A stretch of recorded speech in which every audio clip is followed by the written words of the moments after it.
Hi. Hello mga ka-59. Ito pala yung service na binabantayan ko. Service yan ni Amo. Napakaganda. Wow. Dito lang yan sa COD. Alright. It's so beautiful. Super nice. Shout out dyan mga ka-59 natin.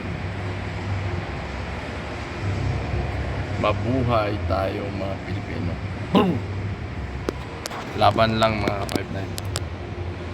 Laban lang tayo sa hamon ng buhay. Sino nangangarap dyan mag-security sa ibang bansa?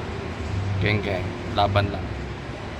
Kasi yan yung nandyan sa Pinas, mangarap lang tayo. Huwag tayo mawala ng pag-asa. Kasi pag mawalan tayo ng pag-asa, yung pangarap natin sa buhay mawala. Yeah, shoutout dyan sa mga OFW na lumalaban ng patas. Sa mga ka-59 natin dyan, shoutout. Geng. Bigay shoutout dyan sa Pinas o sa buong mundo ng mga Pilipino. Shoutout. God bless sa atin.